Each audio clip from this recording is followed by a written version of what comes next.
Only believe things that are easy to understand. Everything else is false. Only support causes which are sure to have agreeable outcomes. All others violate key principles. Only use words which fulfill the silent expectations of those words which have come before. All others misrepresent our innermost nature. Only trust inanimate objects whose true purpose has not been obscured by literary values. All others mock the need for authentic experience. Only laugh at situations which expose the indelible stamp of their lowly origins. All others corrupt the utopian ideals of language and belief.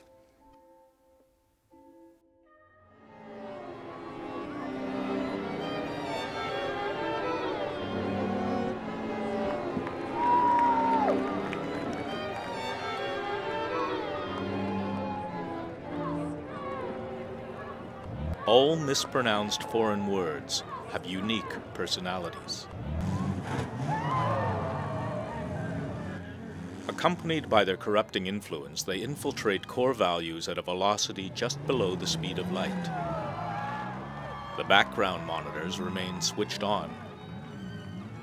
A second beam, energized by several morally inescapable conclusions, spirals in clockwise from the rear.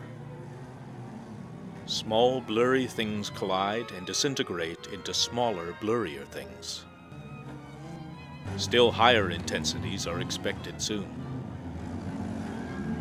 If all goes well, they will provide enough data to recalibrate the debilitating effects of left-wing melancholy and engineer smash-ups. Fortunately, the detection tools are able to focus even while engulfed in smoke. If the world is beastly, it's because its building blocks are made of brute facts. 2, 1, begin!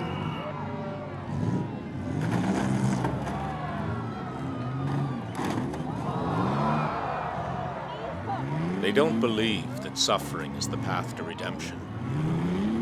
They don't believe in the cursed world of the Old Testament. They only believe in securing the greatest possible happiness for the greatest number of people. Still, they have forgotten how strongly they can influence others. Groups of novelists are bussed in from the north.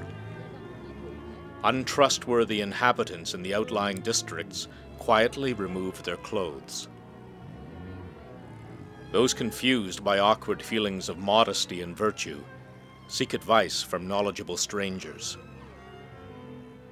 The familiar day-to-day work of brain and muscle has little noticeable impact.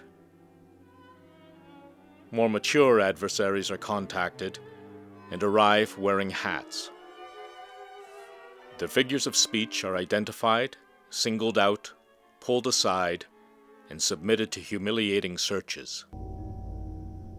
Every orifice of every catachresis is thoroughly inspected. Only breezy turns of phrases permitted beyond this point. The rest are unwieldy contraptions to help us appreciate the rhythms of political folklore.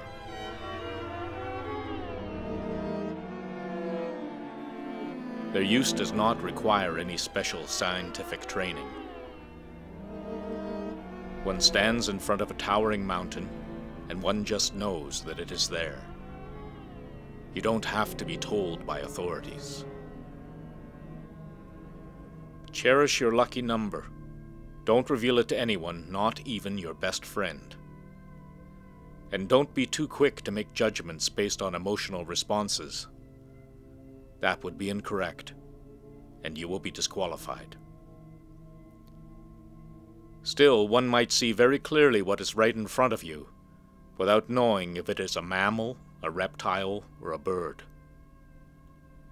There are millions, if not billions, of emotions which have not yet been identified and catalogued. Bewilderment is a weak and flickering flame. Hostility likewise. The clouds darken. The wind rises. trees are uprooted. Giant boulders bounce down the sides of collapsing mountains and crash into the sea. Gargantuan waves make the ocean floors tremble. Those are changes which are bound to occur, and when they do, proceed with caution, unless the appropriate symbols are shown, in which case, proceed with reckless self-confidence. That is sure to bring good fortune, at least to those who care deeply. The following is a list of those people who, despite everything, still just don't seem to give a shit. Diane, Pierre, Bill, Cynthia, Jason, Barbara, Benjamin, Stephanie, Janice, Linda, Bruce, Ken, David, Allison, Matthew, Christopher, Catherine, Cindy, Kathleen, Henry, Ken, and Alicia.